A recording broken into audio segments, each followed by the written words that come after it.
Okay, here's the chart for beginning the recording. And I guess I'm going to talk about my opinions on what astrology is or could be, etc. It's in the air, it's all over Reddit. People being very opinionated. People are releasing videos about this topic, and it's something that I thought I'd probably get a whole bunch of other, I don't know, techniques and topics and like my approaches out, and then this approach of like what I think it is. Um, but no, I guess I'm doing it now, which makes sense because as I share what I've learned, that is probably when I will like redevelop an opinion about what it is. So like this is going to be a snapshot, I guess, of my history of my opinion of what astrology is and my opinions on what I think it is now. Um, so I'm going to go over, I don't know, something else, and then I'm going to get a whole bunch of stuff off my chest that maybe has nothing to do with anything, and then we're going to go through a journal I had written some ideas about, just spitballing about the idea of like what is astrology, what are the stars, what is a fixed stars, what's all mean, is it causal, is it mechanicistic, what is the mechanism, blah blah blah. And I don't necessarily believe any of the stuff I'm going to talk about. They're just things I've thought about astrology and held up at one point and been like, could this be it? What if it's this? What if it's that? Which is something important to do regularly in this practice. Um, Demetra George has a where did I read that? Demetra George has a lecture on like consultation basics or like approaches to astrology. Um, where if you want to hear like a teacher talk about that, I am coming to you as a student, sharing my notes, sharing my opinions, just on YouTube screaming into the void, so don't take it personally. Demetra George has a paid lecture if you want to know about that. Links are in the description below. So generally when we're talking astrology, there's a whole bunch of stuff you got to know about what are you saying. So first of all, you're going to have like a specialty in the astrology you practice. This is going to dictate like what you're talking about and who you're talking to. Like, is it financial astrology? Are you maybe doing electional astrology for like weddings? Or maybe you are helping people do elections for divorces, like when to sign the divorce papers. Or electional astrology for like health, like surgeries or elective surgeries, like plastic surgery. How are the best outcomes? Maybe you're a general astrologer, so you're just doing like general chart readings for people, talking to them about all aspects of their life.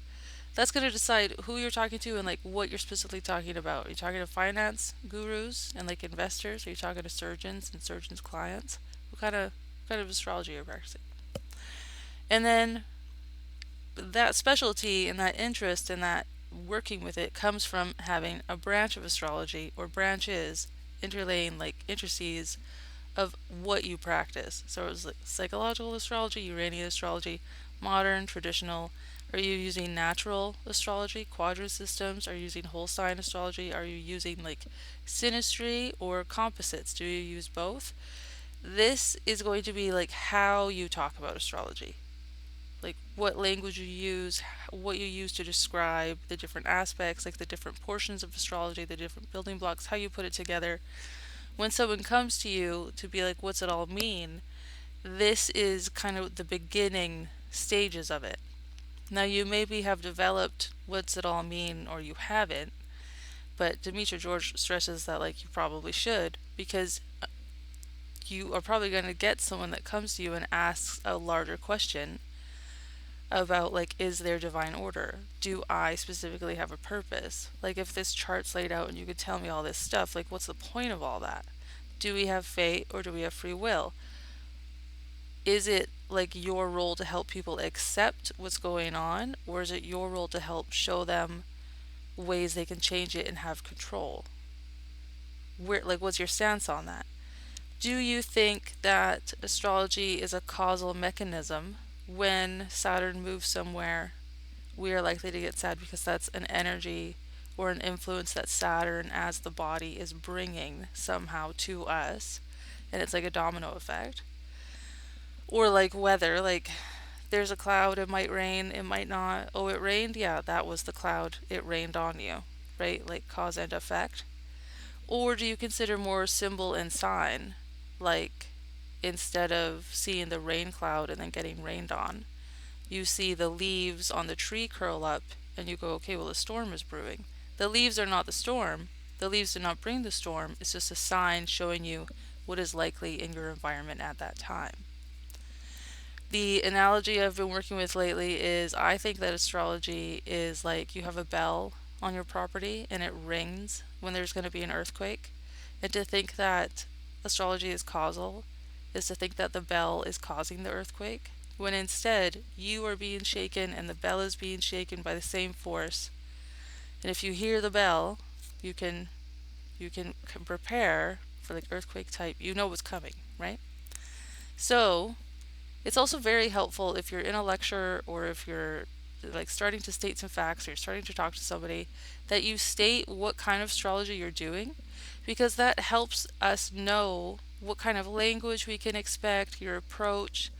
Um, yeah, just kind of it helps lay the field of what to expect when you start talking about houses and signs of planets and how they interact and how you should be living your chart and what's possible and what's not possible. It helps kind of set the tone because there are a lot of different branches and they all have their own jargon and they all have their own approaches. So if you are a beginner and you like know what you think you know and you're tuning into a lecture and someone starts talking about stuff and they're talking about it in a way you've never heard before, you might get really defensive and be like, "What is this? None of that makes any sense."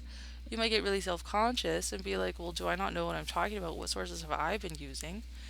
But if you have not identified what sources like you're in, and if the person that's talking to you has not identified where they're coming from, then it can be really jarring. And so it's like you don't lump all the doctors together. There's doctors with different specialties, and they might not be able to really talk to each other. They might have completely different ideas about like pathologies and, you know, the gut microbiome versus like genetics versus activity. Like, I don't know. So, this astrology that I practice is traditional Hellenistic tropical whole sign fate based astrology. It's non causal, it's more sign and symbol based. So, traditional, I use tradition rulers. Hellenistic, if I have any sources, that's where I'm likely to try and get them from. Tropical, I use the tropical zodiac. Whole sign houses, I use whole sign houses. Fate based as opposed to free will based. You don't have to be nailed down on any of these. But that is where I'm coming from, okay? So, this is just a bunch of noise. I'm going to get off my chest. There's timestamps below. If you if you start to be like, "Girl, what?" and you what is next? Get to the point. There might not be one, so just move to the next topic is my recommendation. Thank you. Also, welcome in, team. Hermitarius here. Gonna talk about some astrology. So, ignore all this. What is astrology? My very first, I guess, idea of it before I knew anything about astrology, when all I really had were like the horoscopes on the menus at the Chinese restaurant. And every once in a while, if someone had a paper, they'd be like, "Oh, what's your horoscope today?" And then you would read your birthday, your sun sign, right? And if anyone around me was like, "Blah, blah, blah, astrology's not real," I had no basis for it being real or not. But it's a hella old, cross cultural. It survived through the modern era to still be on the menus and in the newspapers. And like, why wouldn't it work? Like, all we are is physics. And then I learned a bunch of physics, and I like really do believe that. Like, all we are is physics. Why wouldn't it work? Like, the sun is we're in orbit around the sun. The only reason we don't fly into the sun is because Jupiter's holding us back. Jupiter is either holding us back and like shifts the center of gravity away from the sun, or Jupiter shifts the sun away from the center of our solar system, however you want to look at it. Jupiter's a big player. And so like there's an interaction there, and the moon that goes around us pulls the waves through the earth and like moves the atmospheres around. And if all we are is like stardust, like if all of the stuff that is on the planet and that's in us is all the same stuff that's out there, why wouldn't it have some kind of effect that was so subtle, so constant, and so ubiquitous across everything? And like if it's what the planets are that we're like if it's all stardust, and then it's like every cell and every molecule and every little atom of every type of element is involved, how would you be able to tell? How would you be able to parse that apart? Like it would be just everything is everything all the time? Yeah. Like of course it would be like out there and not nailed down as like a science. And of course modern science would be like poo poo about it. And that was before you even knew about like the church's involvement in disseminating the astrological villainy. But like that was my original kind of before I even knew anything of astrology, before I got into it, when it was just newspapers and restaurant menus. This was my approach. And this is still basically if someone's being like, I'm a hermit. I don't really talk to anybody. But if I were to get into a conversation and someone was going to be like, "Well, why?" This is my opening argument. Like, why not? Like all we are is physics. All we are is part of the solar system. Come on, why not?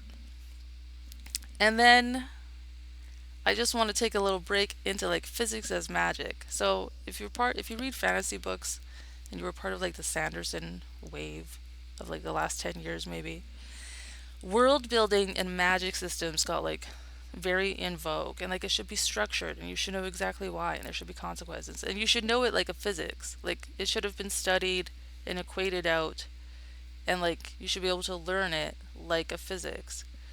And my idea about physics and about magic and about the way things work is that physics is our magic. Like that it works, that physics is constant, that you can reliably let go of something and it will always always always drop, and you can just live automatically knowing that, and it never slips out, it never takes a break, it never just whoop.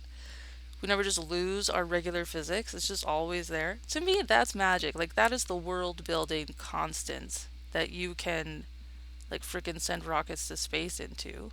We don't even know what we're studying. Like it could be wrong. They're all theories. As far as we've studied, and we've applied the math over and over and over to such a degree that yeah, we can land rockets in space. Like it's really constant. But we could find out we've been measuring the wrong thing, or like measuring the shadow of a thing that's really happening. Like we don't really know. They're all theories. We know enough to use them, but there's always more to learn. And as far as the like how and why questions of like physics and about astrology and what's the mechanism, we don't know how or why about a lot of things, even though we're using like high level of science. So my favorite example of this is that we breathe in oxygen. That oxygen goes into the mitochondria in the cell, the powerhouse of the cell, where it's converted that in glucose like through a combustion essentially equation or chemical reaction into ATP, which our muscles use for energy. Okay, we know how that works. We know the formula, the equation, whatever, the chemical before and after. We know what goes in, we know what comes out. We see how this mechanism works, we know how. We don't know why it works. We don't know why mitochondria ported themselves into the cell in the first place. Why did they migrate in? We don't know why they stuck around. We don't know why they passed down. Like, they're kind of like a foreign body, but they're cozy. We don't know why that happened. We don't know what is keeping them there. We don't know why, like, the different forces of the world, of the universe, of physics, of like traditional physics or whatever, work at the scale they work and they don't blow apart at different scales. Like, why do the van der Waals forces that keep all the protons together as as an atom not blow apart against the greater electrical magnetic forces that want likes to repel and only protons and electrons to be together? Right? Like, what in space during the explosion of everything and like the accretion disks of all the dust, what caused some stuff to like float together to be like, let's collect together as dust, and some stuff to be like, I'm going that way. Like, what makes it? We don't know. We don't know why. No one can explain to you like the deep down mechanism of why all these things that we know how they work. And if you find out how something works, you don't really know why. And if you find out why something works, you probably don't really know at the end how. Like in the end, we don't really ever know. So that's my this side of things. I hope I got all of my notes out of that. And now we're going to switch into so that was like kind of my original understanding of astrology and kind of my favorite comeback for like, well, you don't know what the mechanism is. You don't know what the arm of astrology linking those planets to our lives. And is it causal or is it not? Or is it just both of us bells ringing at the same time? Well, no, I don't know how exactly it's working, but I don't know how I'm breathing. I know what's happening, but I don't know why it should continue to work. I don't know why it should work at all. I don't know, like, come on. Anyway, this obsession to know, to analyze and define. All right, new topic. We're going to talk about energy because I want to touch base on frequency, people that talk about like the frequencies. There are two types of frequencies I want to talk about. There's light and there's sound, and they're different. And I just want us all to be aware that they're different so that we can work with the terms with knowledge. Okay? So, what is energy? All of the energy on the sun, on this planet, and in our solar system comes from the sun. So, the sun is shedding light and energy in the electromagnetic radiation or UV like spectrum. It's all electromagnetic radiation. It's all coming from the sun. And in that spectrum, we have microwaves, radio waves, the visible light spectrum, X rays, gamma rays. They get from like gentle and like whatever just around to like dangerous and you need protection from it. So light is going to be in any kind of equation, light's going to be C. So this is what like light and energy is. And in old questions of like, well, what is light? Is it a particle or a wave? Bestie, it's both because a photon is a particle that can be measured here or there. And then EMR is a wave. It has a wavelength, it has a frequency. So in visible light, we have the long, lazy red light, which is like really chill. And then we get up to really tight, dangerous, fast, high amplitude, upper UV, X and gamma wavelengths of light or frequencies of light. Same. They're going to always work like this. They're either going to be long and stretched out and lazy and shallow, or have all of that energy tightened up into a tighter cycle, a shorter frequency. Okay? So this is the frequency of light, and this is like the wavelength of the frequencies of like color theory, and like gentleness or whatever, like crystal girlies, we'll get there. Side note, when we talk about everything as energy, that's because this E equals MC square thing means that all of matter, all of our bodies, all of the rocks, all of the earth, all of the planets started out as just the energy. And then the energy from the sun is just like so insanely bananarama massive that, yeah, it can coalesce, it can compact, it can compress. Like, we also don't know how that really works, but we can get this physical reality from energy because it's all based in like the electrons, which is the media of energy. So what I mean by that is if you have a wire, a conductor, we learn that you can get an electron to pass through it, and that gives you a charge, that gives you electricity. And so it seems from studying that electrons are the media through which EMR, through which energy can flow. Just as a conductor is the media or the conductor of an electron, giving us electricity, electrons are the conductor of EMR through our reality. And all matter has electrons, like all all things, including our cells, at the end are made out of chemicals, which are atoms, which are elements. And each of those elements is like, in the end, a whole bunch of them is a molecule, but in the end, you can just look at one, which is an element that has a bundle of protons and some electrons. And the electrons are what get excited when we give energy to stuff. And if you want to talk about resonant energy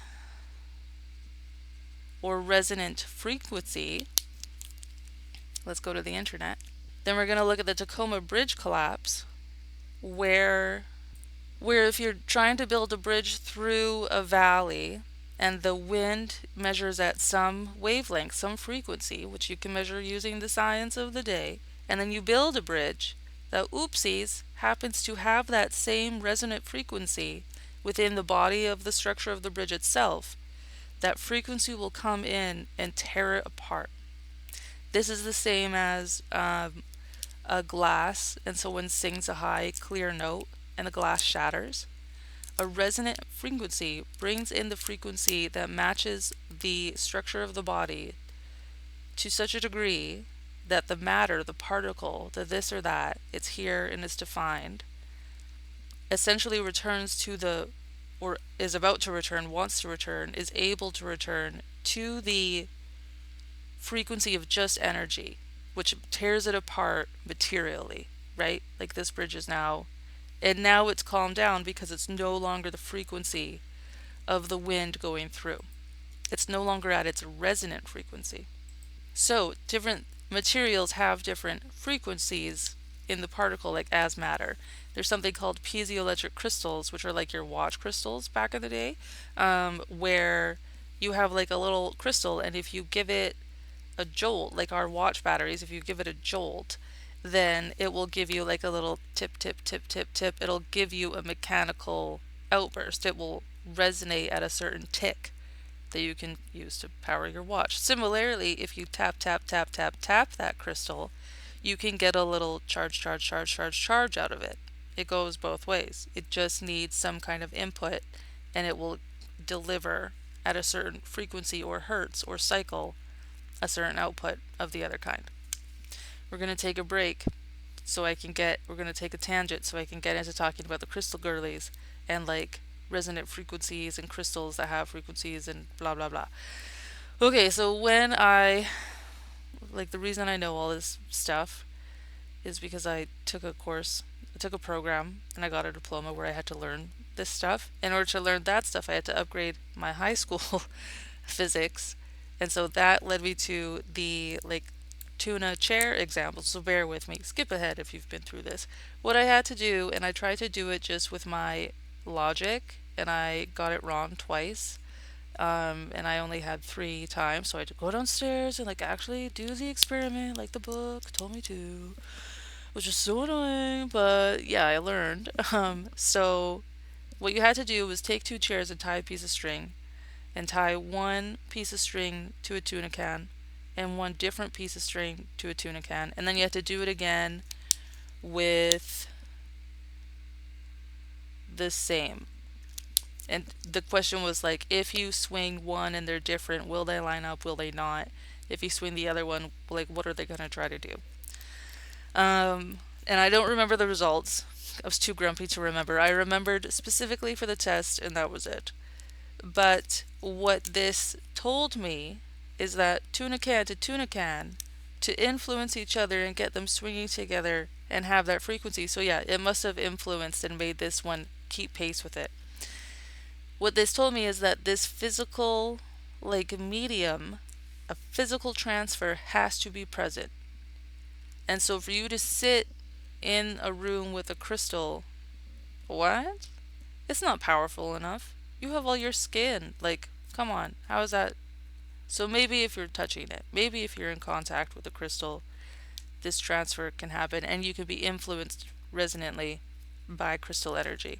My aside to that is that the placebo effect is real and it works. And if you're trying to become more present and sitting with a crystal and taking a few breaths to like hold it or feel it or look at it or be like, yay, my crystal, it's working, then it's working. If you were trying to be more confident, so you're sitting with a crystal that has been like sold to you, but like all of the information isn't behind a paywall. So like culturally, if it's been communicated to you that the crystal you're looking at builds confidence and you're sitting there thinking like, yeah, I'm building confidence, then you are. Like it's still working. Calm down, everybody. Anyway, but like, is it really working? Back to that. And so between there needing to be a physical component, like a physical bridge where the set in motion frequency can influence the discordant frequency and bring it, into alignment with that one. You need a physical thing. But then I had a barrier here where I was like, human skin is so resistant. Like the resistance we have to influence is so high that like how could this have any kind of effect really? But human skin is really resistant to electricity. Like you need a lot to get through, and then you're cooked literally. But we don't have very good resistance at all to vibration, right? Like you can get vibration damage from using a drill or your mixer or like a power tool. Not damage, but even just the sensation, like it does not take very much for vibrations to get through. And so that is how I still allow, between the overlap of the placebo effect literally working, and like your attitude about stuff having a huge impact in your outcome across life and across health. And between the idea that, yes, things have natural frequencies. Yes, if you're in contact with it, even semi regularly, there could be an influence there. Whether you're discharging your energy into it or it's influencing you, whatever, isn't that what you're looking for? So between that and like what I actually have learned and then thus believe like scientifically about like frequency, yeah, why not? Go for it. Crystals work. Why not? That's my approach. And also I got into astrology like 18 months after I finished this program. So probably like 2.5 years after I like learned the basics and felt confident in them and like had them cooking in my mind. And having that background gave me the confidence to like dive into astrology with like, no, I'm gonna be open to it working and to believing myself, because if I had learned astrology before I learned all this, before I got that diploma in an industry I absolutely don't work and probably won't work in, like I learned it to give me the scientific, the physics, the like acolyte wizard's background, so that when I'm learning astrology, I'm not like, but I don't know what I talk about. Like I don't even know how the world works. Well, I kind of do. I've touched base with it a couple times, so that's made me more confident in my astrological approach. Okay, so now we're gonna come back out of that tangent. Thank you. About crystals and about frequency. And we're gonna come back to frequencies. People talk about frequencies. So we've talked about light being a frequency, and like radio waves in cars with the old antenna that was trying to get AM radio. The car antenna are like a certain length to literally grab the wavelength, like the multiple of the wavelength of the radio wave, or sorry, of the radio wave, like to deliver. That's how the information was parsed over. I don't know if that makes any sense. I barely get it. But anyway, it's like literally a wavelength that can resonate in. Sound, so wavelength of energy travels through electrons and excites electrons like energetically, photonically with EMR. Sound frequency is a physical thing happening physically to matter. So it's not so much that the electrons like get excited as it is the physical atom, molecule, whatever is being pushed around by sound. So you have a speaker and there's like a diaphragm and it pops and then it goes against the screen and that pops out, and then you get like like a sound front, like a wave front. And that's going to move through the air. And it's going to move through all the molecules of the air.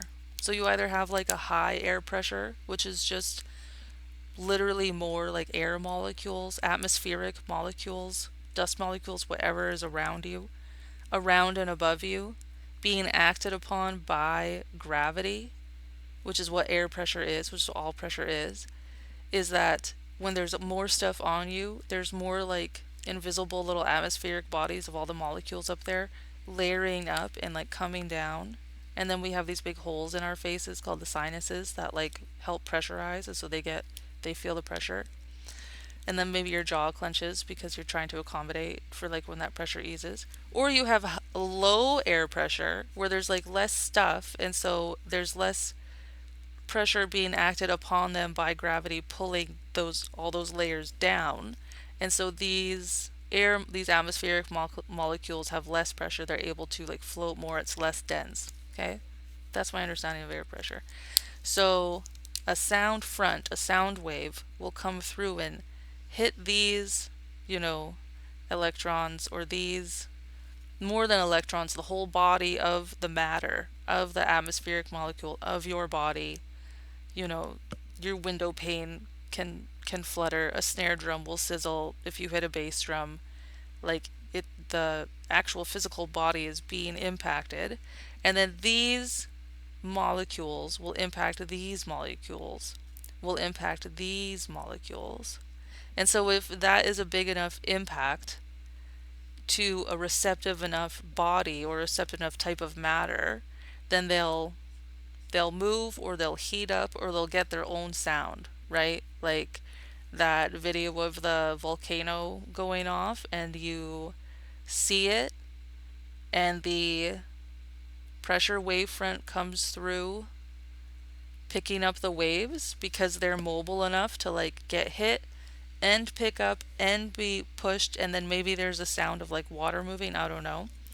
And then you hear it because the light moves through the electrons fast. You see it.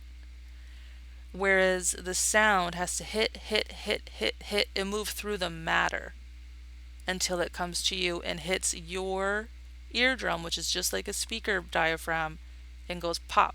And then that sends, that activates like a synapse, which becomes, again, more like electricity, more like the EMR, and shoots over as electricity, activating the electrons to decode into your brain what you just heard and put it all together. And so like through low air pressure or through like a looser body, it might be more muffled, or it might disperse more, whereas it might be more muffled in a solid body because these waves, depending on the force generated here and the density and whatever, the permeability of the body, maybe it gets muffled. So like there's different combinations that don't just mean like it's going through or it's not. There's a lot that goes into like sound design. But anyway, that is the difference between like visible EMR, even like color frequency theory, and like sound frequency theory.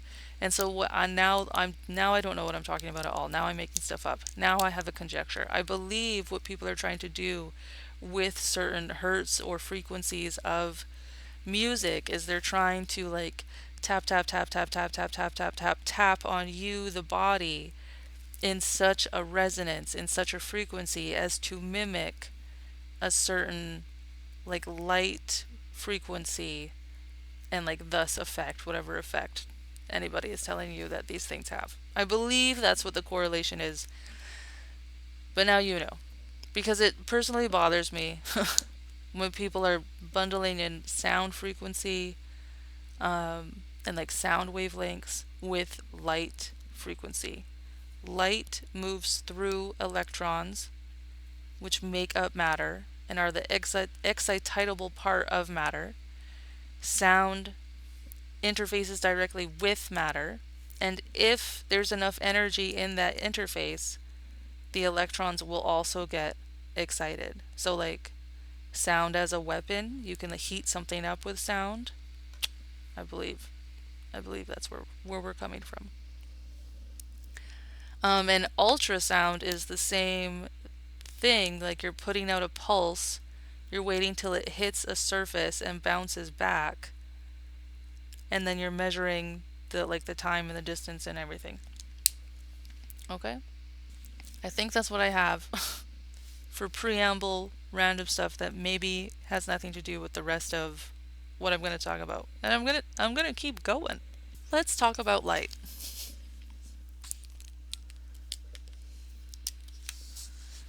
Let's talk about light. So if you have a white surface, and we know that all of light, raw natural light, is like white light, and that's how you know it's all of it. And that's how we know it's all of it, because you send white light or full spectrum light into a clear prism, and out of that white light you will get the red, green, blue, purple. You'll get the full spectrum dispersed, refracted out at their different wavelengths, which is why they bend differently because of their different shape. So red light is long and lazy, and blue purple light is quicker, tighter, faster. And how we are taught to remember like who bends how far, these are actually backwards. The far bend should be, so let's change this. The far bend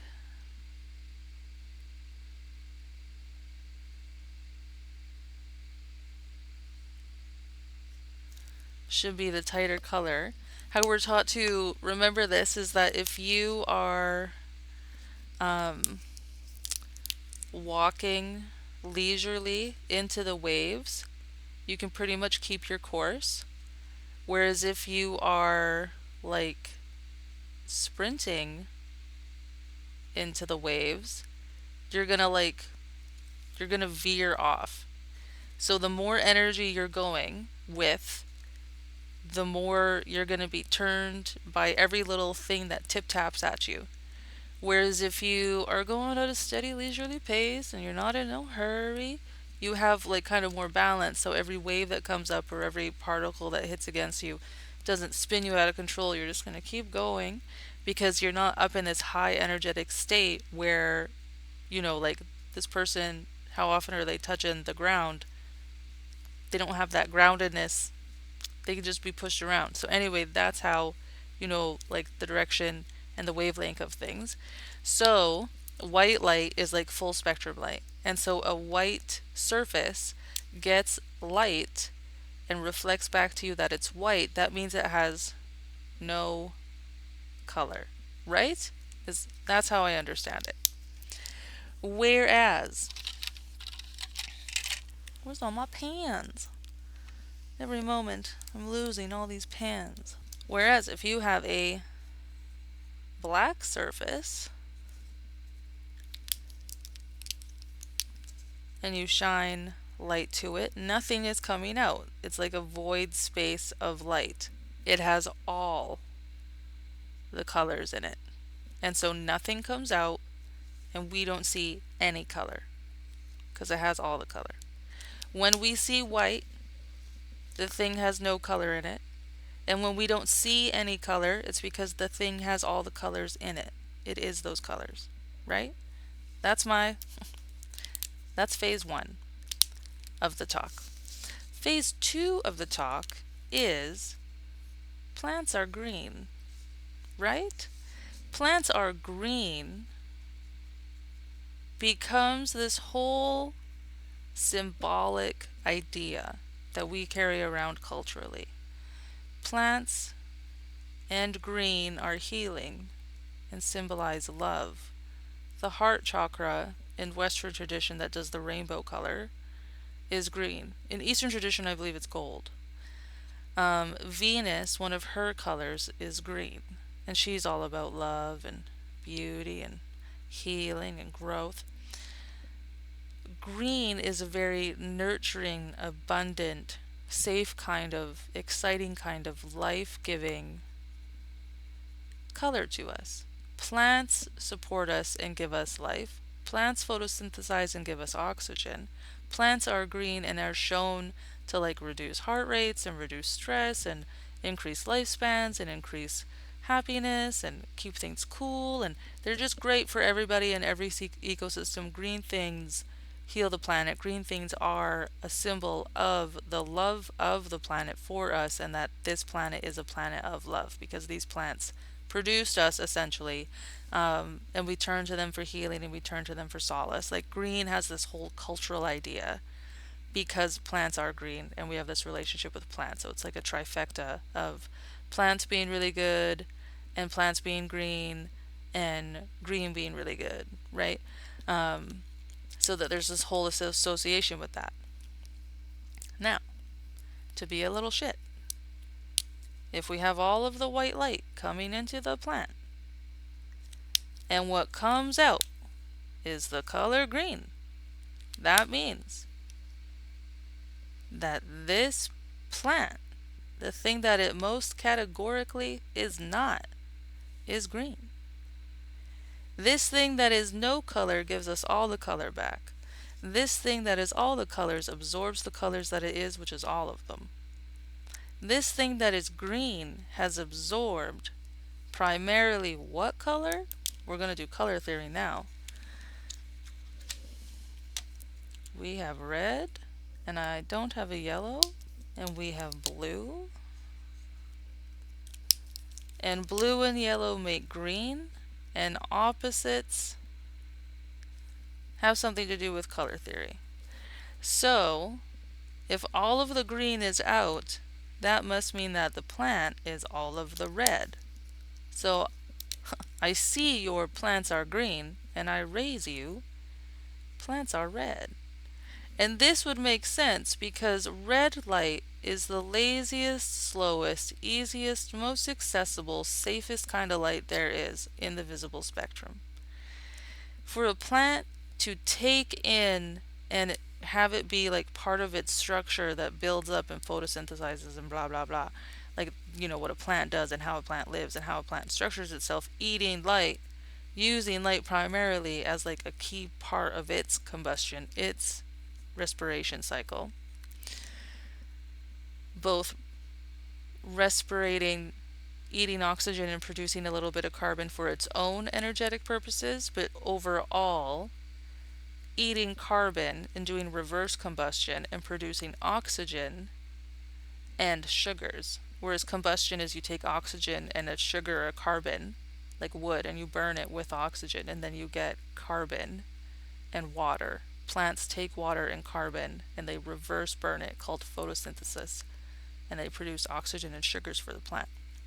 Now, the safest, most accessible light for that, especially in a cloudy, full with greenhouse gases, smoggy, hot, earlier planet when plants were developing, what would have maybe got its way through red light, a ruddy kind of dusky light, would have been available and safe. A plant and all creatures need to spend their energy creating defenses against the more scarier, higher frequency, shorter wavelength, UV, gamma, X, even the ultraviolet, violet, even up into the blues and green lights, wavelengths of visible light, and instead rely more on infrared like heat to do a lot. And then who knows what radio microwaves plants are, I have no idea how they're utilizing those. And then up into the visible spectrum, they're utilizing a certain amount of light. They are a certain amount of light. They are the color of them a certain amount of light, and they're releasing what they are not. Right? What they are not is green. Okay? Let me go back to my notebook and see where we are for that original idea.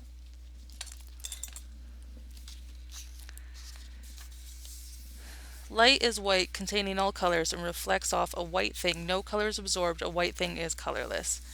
A black thing absorbs all colors, is all colors.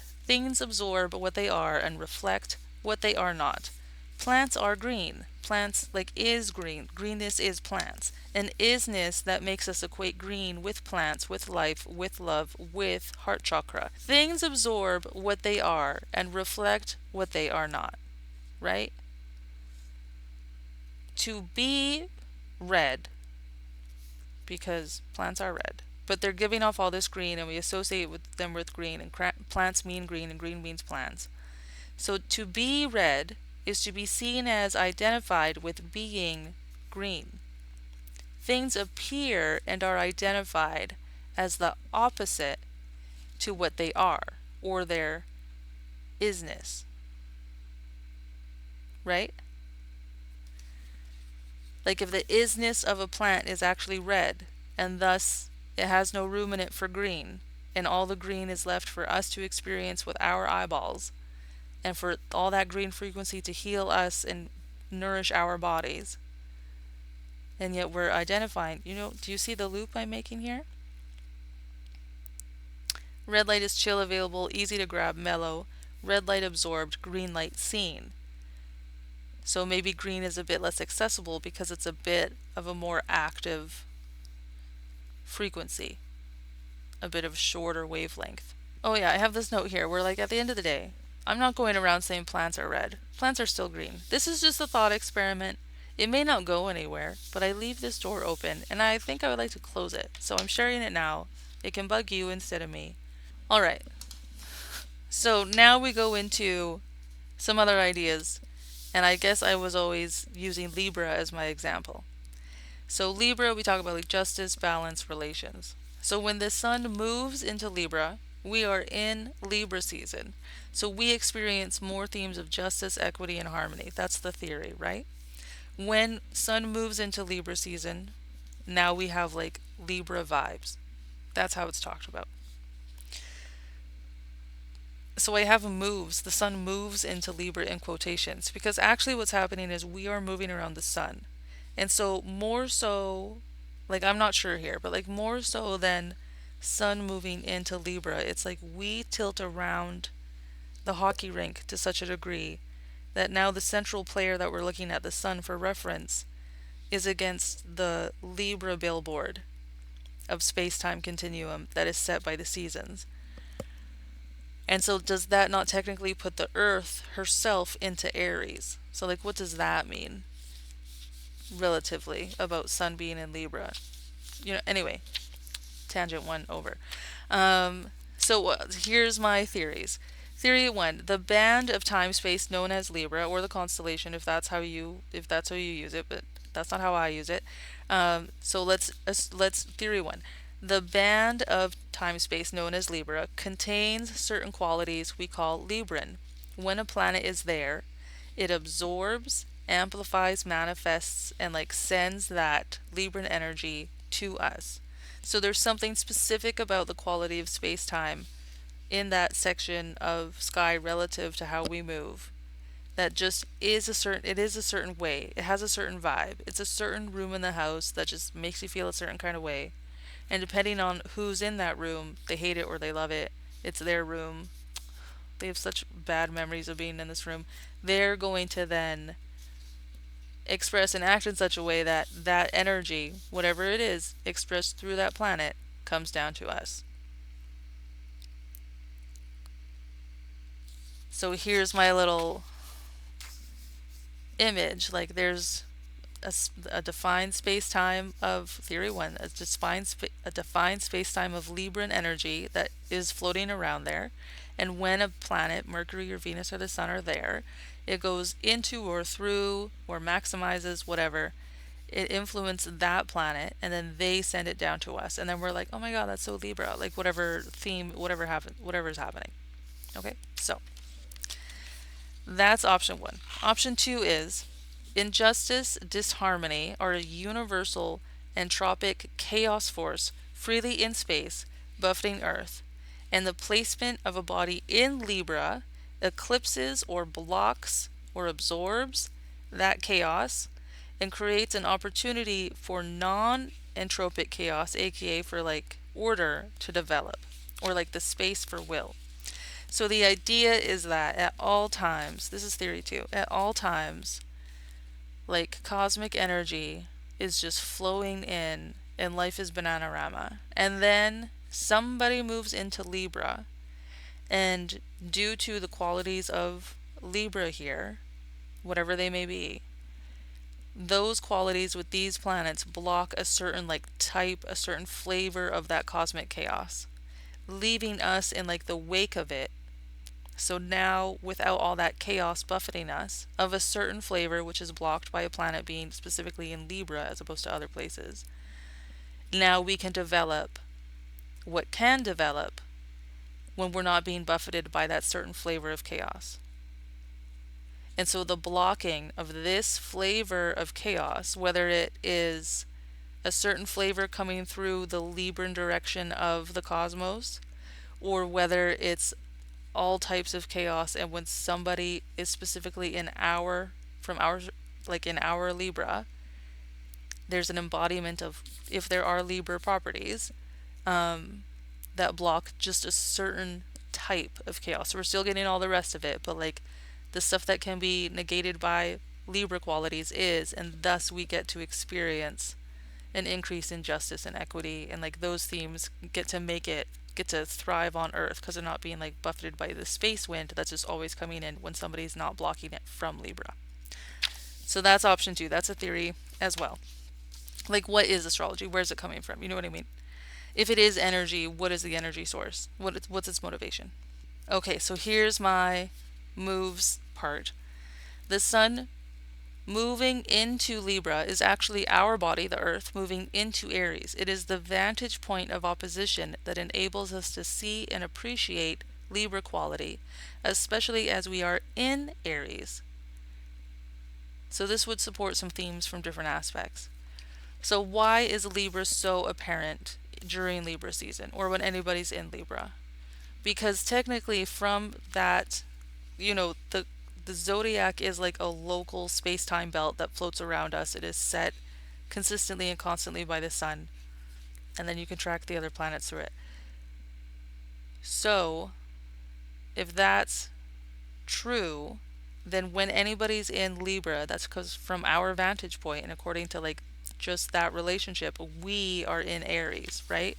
Like if the zodiac is on that side and sun is in the middle, it's like we are technically all the way over here. Because the center of the zodiac, I know it's a geocentric system, but it's like the center is actually the central point between sun and Earth's orbit, right? Like that's how I parse it together. And so when anybody's in Libra, of course we notice those themes. We're in Aries, so anything that's opposite to what we are is going to be notable, and like a balm, especially when like we need it because we're technically in Aries. And then we can go to theory 4. Earth itself is a noisome place. Earth itself is a body covered by us, and we're making all sorts of noise. So like the planets absorb what is easily theirs and reflect to us and perceive them as the opposites. Now we're going back to plants are green. We perceive them as the remainder of what we exuded and was not absorbed into their isness. Zodiac signs modify the expression of what a planet is and can thus absorb and therefore what is reflected back to us and perceived as them being, but actually they are the opposite. So, 4 continued, come over here. So here's my little Earth is a noisome place. So here is the Earth shedding energies. So instead of these cosmic energies coming in, they're coming out. And then we send them out and they ping back from something in Scorpio, depth and passion. And they ping back something from Libra, equity and beauty. And they ping back something from Virgo, practical service and diligence. And so if they're pinging that back, we know the way that light works. We know that plants, we know that plants are red, giving off green. Then there must be something here in this quality, whether it's the band itself or a planet that's there when it's activated, because an empty sign is an empty sign. There's nothing in there. You need a planet there. And like, what is the ascendant except the point where our planet is tipping into the cosmos, especially locally where you are? That's the point of the ascendant. Locally where you are tipping into the cosmos, that is the point of the ascendant. So it's like that is the point that represents the earthen body. Okay? So when there is a different body, like a Mercury in one of these, we are giving off an energy. It's going to ping against that body, and then it's going to come back. Now, what we know about light is that body reflecting back to us something that we sent out, they absorbed a portion of, that they reflected back what they are not, and then that leaves that energy, that frequency for us to bathe in, bask in, appreciate, and build in. And thus we associate that planet with what the energy we're in, the energy we're using, the things we're doing, the things we notice. When, just like the plants, really that body is the opposite. It's absorbing all the things that are not now left in the space for us to use and appreciate. Plants absorb all the red light so that we have all this nice bright green light in the world, right? Let's continue. So Mercury is everything in Virgo except service and diligence. That is reflected back to us for us to use, which is why when Mercury is in Virgo, Mercurians are more able to diligently serve. Because now the energy that's left over for us is everything that Mercury did not absorb. What's left over, we identify him as, just like we identify plants as green, but it's not that. I think I was coming out of this because Libra is like peace and equity, but like Venus can often signify war. And it made me think that, like, because Venus is war, and Venus is like the heat in the competition, because she's like our neighbor, she's the same size as us.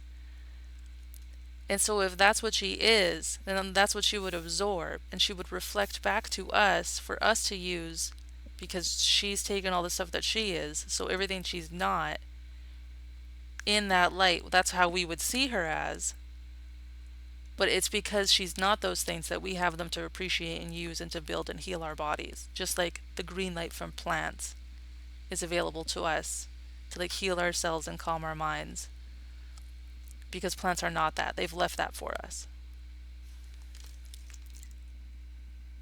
So then I had some other questions. We're going to recap the different things astrology could be. Is astrology a cosmic energy or force or whatever floating in through the cosmos, through the stars, into our inner sphere and affecting us? If so, I think that we would need to follow sidereal, but also that the idea of the constellations and their stories would have to update.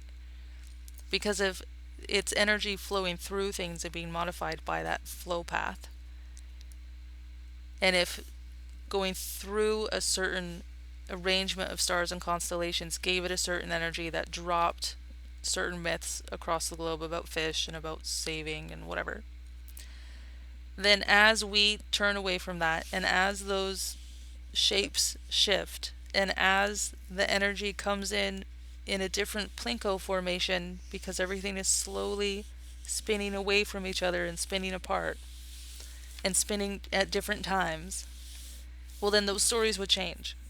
So yes, we would be need to lining up against the fixed stars, against the constellations, but also that would have to modulate over generations as well. Or is it a cosmic energy that's coming in and then being blocked by a body? And in the absence of that energy, we are able to thrive. In either that means there's no energy, or the energy of the planet that's there is able to come through. What's going on? Is there an inherent energy or expression of a certain sign that influences and fills up a body that they then send down to us? Or again, is there a certain energy that the planet blocks? Is all of this actually light from the sun pinging around? That's what I think it is. Or is it earth noise emanating out and then pinging back? A combination of light frequency and noise frequency, as we talked about before. So I don't really know. I think it's light. I think it's all light. I think it's the light from the sun. And even being able to see the far planets, or not the far planets, but being able to see the traditional planets in the sky, they don't have their own light like the stars are distant suns.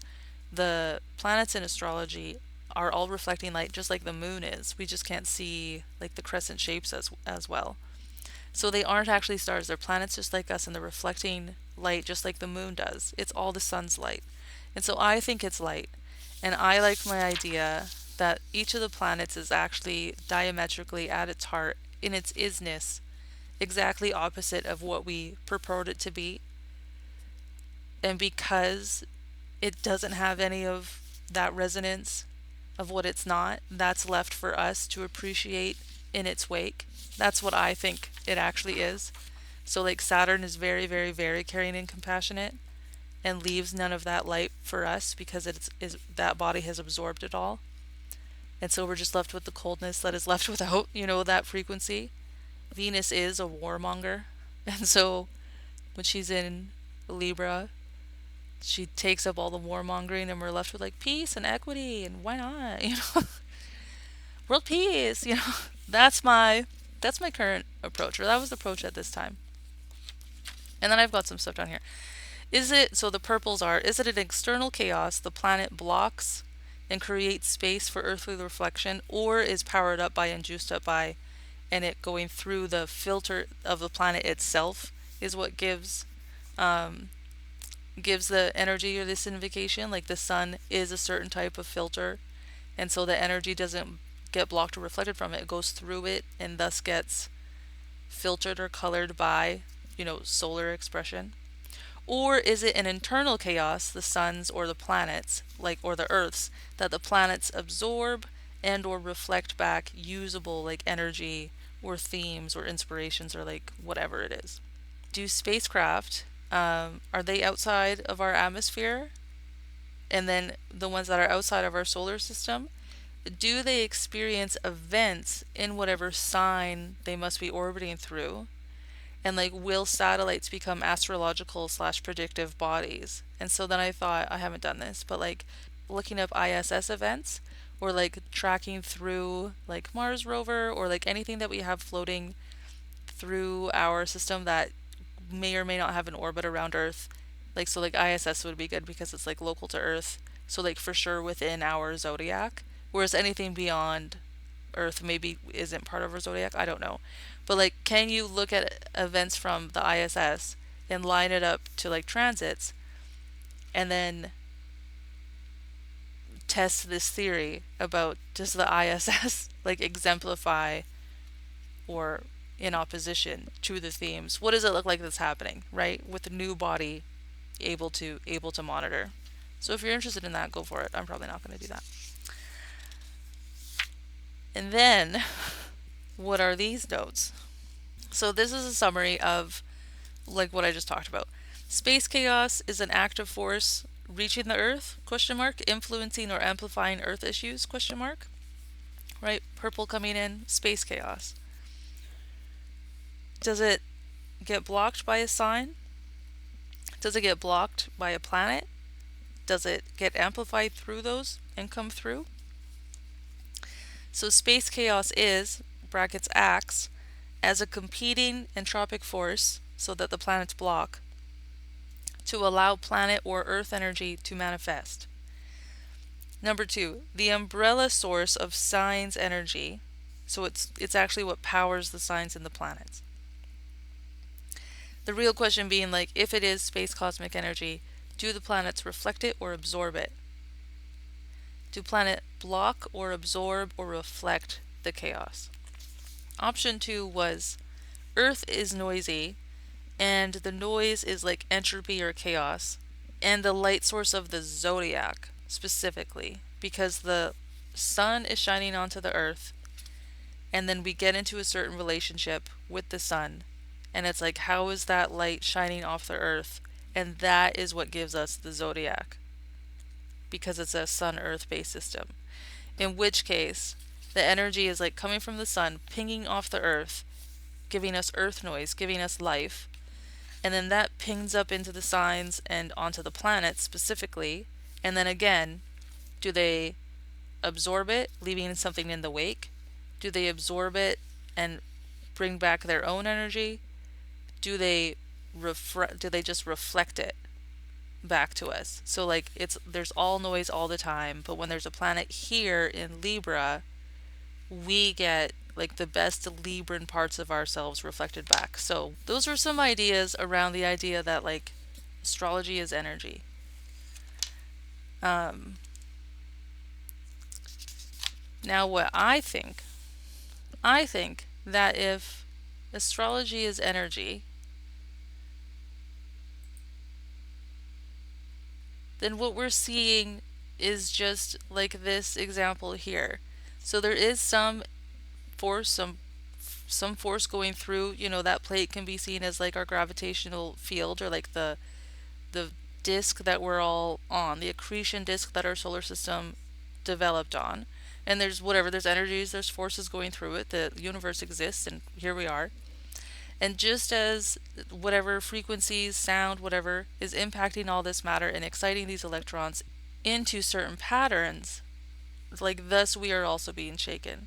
So I don't think, all of this time spent talking about this aside, I don't think astrology is an energy. If it is an energy, I think it's most likely the light of the sun pinging against the earth. That has a certain quality to it. We sound out all that information. That gets pinged back to us by planets in certain signs. And then just like different parts of your house have different sound qualities, like if you like your sink has great acoustics if you sing over it, but that one closet sounds really muffled, and then your stairwell's really echoey. Like there's a certain quality to like the space-time around Earth as set by the relationships with all of the solar system. And so we get energy, it pings out, that pings back. Thus we have different inspirations and different moods and different likelihoods to work in. If it is energy, that's my basis. If it isn't energy, then what I think is it's more like signs. Whatever is making Saturn cold and distant, you've got Saturnian parts. Whatever Saturn's made of, you're made of it too. So it resonates to you as well, like on a quantum mosaic level. Saturn's not making you upset.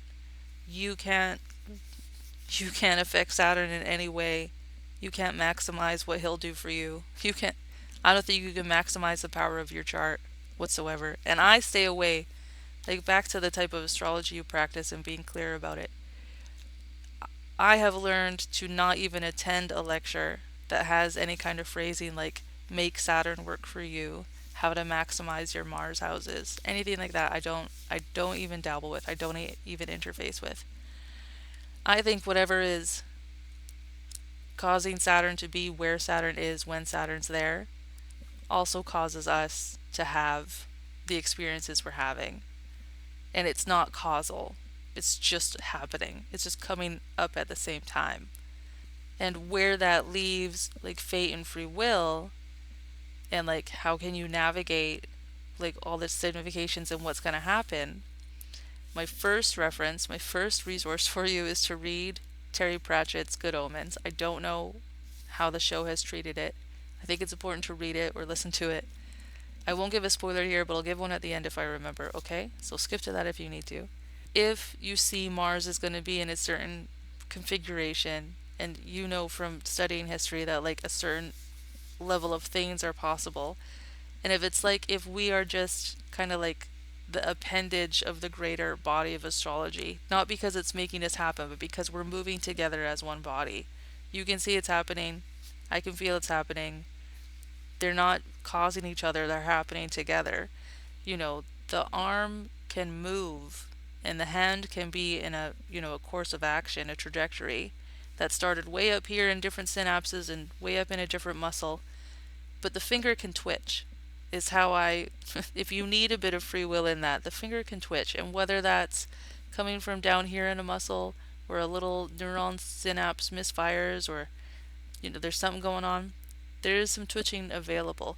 And whether that is predetermined from up here, we will never know. But that's my little story about it. The arm, the great body of the cosmos may move. The arm of Mars may be like going to draw his blade, but the finger can twitch on or off the trigger. We don't know. I feel like that's what I have for like what astrology is and what I think it is and how I approach it. Overall, those are just even the ideas that I think it is are just doors I have open in my mind. I don't know. I have no idea how it works. I don't know why it works. I could find out at any time that no, it doesn't work and I've been delusional.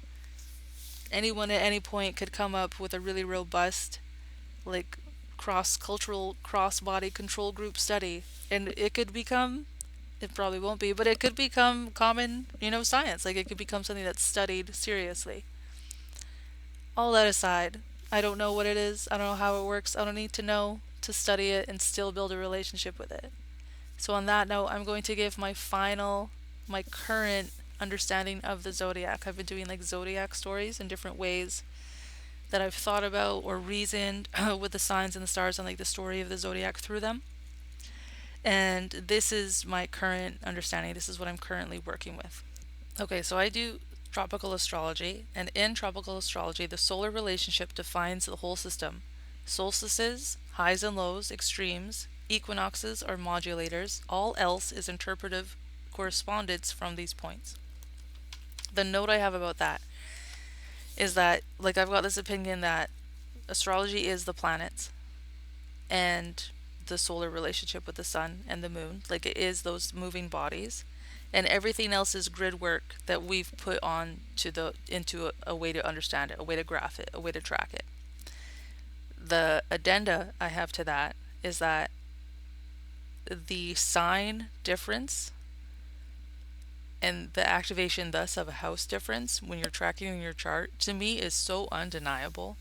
Day of transits, different energy, different mood, different themes immediately activated, that it makes me believe that the signs themselves do have an inherent property. And whether that's like the house analogy, we've got solar light hitting the earth and pinning off, and then we ourselves are a noisome body producing a lot.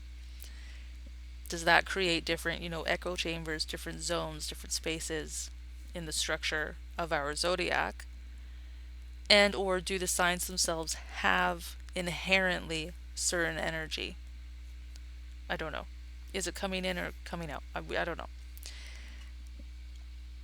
But in that note, the things that are true and regular that I'm going to base this off of is the solar relationship. So we're going to start with the cardinal signs.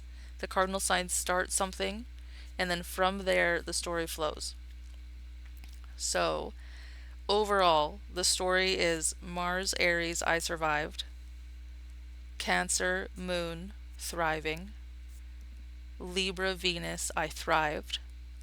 Capricorn, environment and surviving, right? So Cancer, environment provides, so you're thriving.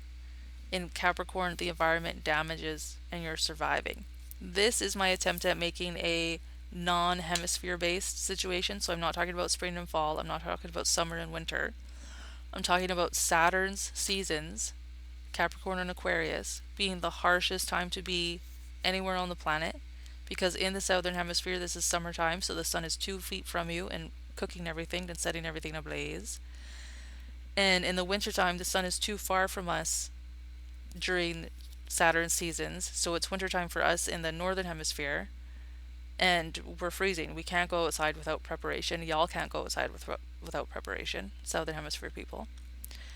And during Cancer Leo seasons, everything's a little bit more moderate. We can thrive a bit more. In the northern hemisphere, you can go outside and pick fruit off the tree, and you don't need to prepare extensively. You can just go out like in a t-shirt. You can just go out there. You don't need extra clothes. You don't need extra layers. And unless it's like really, really, really hot and that's not being moderated, um, it's just life is easy. Living is easy. And in my understanding is in the southern hemisphere, it's like the heat comes off during Cancer Leo seasons during your winter, and it's not like northern hemisphere winter. It's a lot more moderate. You can go out there. You don't need to prepare and make sure and check on everybody. You just go out there. It's fine. Aries, the survived, is because we've survived the Capricorn seasons. So, as a fresh start, what's the first thing that Mars, pops out of Pisces? It goes, oh, I made it. I survived. What did you survive? Survived Capricorn. And then what do we do in Libra season? What's the balance from coming from thriving? Well, I thrived. There was so much bounty. Life was so easy. It was so non dangerous that I was able to move from survival mode into thrival mode. I was thriving. So those are the beats. And then, so that's the cardinality. So we have the cardinality that initiates something, that has a statement, that has a state of being. And then we have a fixed follow up that's going to build on it, that's going to maintain it, that's going to do something when they get bored of this statement, of this declaration of life, whatever it is. Okay, what now? When that's no longer hot news, what do we turn it into? And then the mutable sign like gets to see all that and has commentary on it and then starts to get curious. Like we no longer are whatever declaration of life. We're no longer bored with that and like, okay, well, what now? How do I build off that? Now we're getting curious about what next. And then it isn't like a smooth flow from what next into what's next. It's a new fresh start. So this is what something that helped me in my like zodiac story is to not as strictly tie mutable to cardinal. Instead, to have a more defined flow of cardinal fixed mutable, and then to start afresh cardinal fixed mutable. And if it didn't have a clear, neat, tidy flow from mutable to cardinal, that's okay. That's a part of the mutability, that it just gets you to the cardinal part. And that's part of cardinality, that it is a fresh start. It is something new. It's initiatory. It's not so much a continuation. Okay, so Aries is I survived. You care about surviving. We don't care about surviving. We have survived. I survived. So you want to do things that shout out your life. Maybe some risk taking, things that prove you're alive. Aries. Once your survival is fixed with a fixed sign, and your resources are secured, so that you don't have to be in survival mode anymore, so that you can just have that vivacity of life. I survived. Then you're going to move into living. So Taurus is about living. Once you're bored with living and you have resources to spare, which is what Taurus is known for fixing, food, cultivating, farm fields, the nicer things of life. So once you're bored with living and you have the resources to spare, now you're going to start exploring. So Gemini is about exploring ideas, what's next. Then we move into Cancer. Cancer is an environment that provides, and we are thriving. Once the largesse of resources is secured by Leo, now we're nurturing. We're nurturing the hearth fire, we're nurturing our pantry, we're filling up the larder. It's nurturing us. A hearth fire needs to be babied. A hearth fire needs to be babied to never go out. So we're nurturing. Then, once we have assured our resources, once we have assured resource excess is safe, we can begin to experiment slash streamline slash optimize.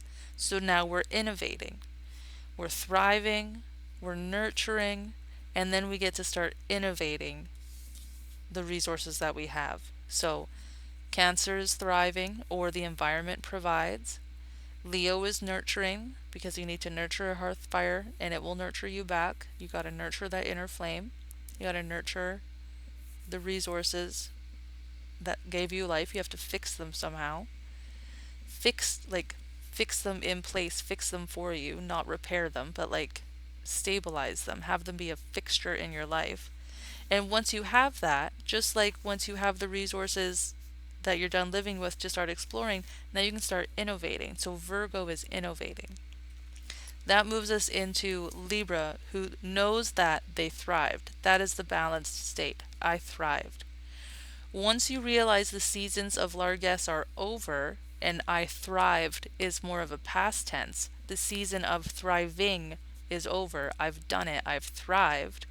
Then you're going to start investigating what worked, what didn't, why, how can we thrive better next time so that we feel more secure next time this rolls around.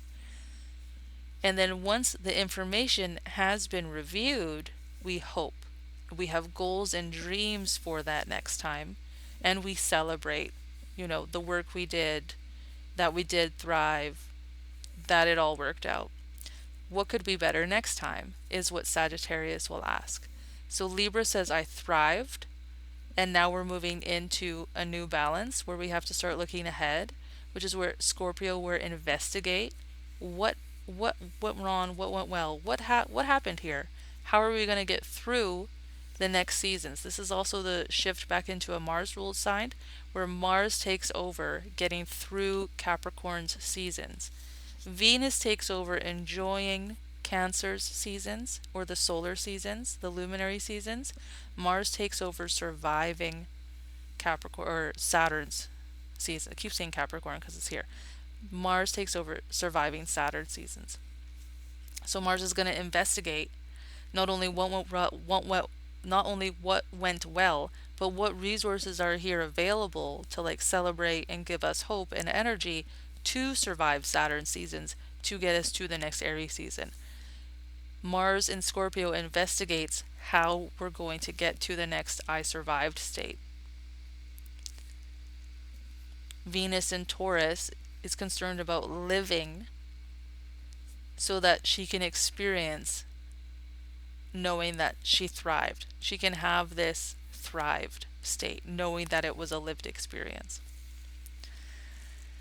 So Libra says I thrived. Scorpio says we investigate how that worked out. And then Sagittarius has goals and dreams and hopes for that next cycle, which are going to get us through the dark Saturn ruled seasons, where now in Saturn's ruled season, the first one, Capricorn, now the environment damages you and you are moving into surviving. In Capricorn, in the first Saturn season of Capricorn, the environment damages and you are focused on surviving. Once acute hardship is over, then you're going to move into like an introspection, grieving, because the essentials have been revealed. What is essential to your survival has been revealed, and the survivors have been celebrated. So there's a grieving of what was lost, what was used up in that survival, and an introspection on surviving is a harsh time, and there's a lot to deal with in the mental and the emotional space. There's a lot to carry. Like the water bearer, he's carrying that connection. That's the idea of Aquarius being an air sign, a social sign, carrying the connection. Ideas and language carry connection through. The note up here is losses suffered because of the season, and now we have to go without to implement Sagittarius and Scorpio plans that help us get to the next Aries Taurus season. So we're implementing these plans here. We have to grieve, what was used, what was lost, what was mishandled. Once we're bored with reflecting on surviving, which is what Aquarius is doing at all times, once we're done fixating on, okay, we're surviving and we did it, we made it, and did we, and who didn't make it, once we get to move on from that, now we start to dream about possibilities for the new cycle. So Sagittarius has hope because we're coming out of the largesse of thrived, and we have a plan, so it's going to be great. Then we go through the dark night of the soul of Capricorn, Saturn, Aquarius seasons, and once that acute hardship is over, and once we're bored with ruminating on it, which is Capricorn then Aquarius, we start to open back up into the dream space. You can't be firing on cortisol and survival forever. You start to be like, hey, what's next? So now we start to dream about the possibilities. Once we're over the losses and able to dream for what made the losses worth it, now we're able to start a new cycle, saying I survived and having that declaration of life. I made it. And what made making it, what made surviving worth it? How can I build more of that this time to have that cycle be easier every year? That is my current understanding of astrology. That is how I describe the signs. That is how I try to describe the signs using cardinality and seasonal points of solstices and equinoxes without relying on seasonal descriptions of winter and summer. I hope that made sense. I hope you do your own thought experiments and journaling about things you don't even believe but that you just think about could be happening. Like, I hope you take the piss out of plants are green from time to time. And I hope you are comfortable saying you don't know. You don't know how it works. You don't know why it works. You don't know what the mechanism is. You don't know what the linkage is. You're interested in finding out more. You're interested in other people becoming curious. All right. Feel free to use any of the little stories or tidbits that I use in your conversation if they're helpful. If you're talking to someone that doesn't believe in astrology or that wants to specifically like be mean to you about it and like put you down about it, feel free to use whatever you want about this. That's your information now. Bye.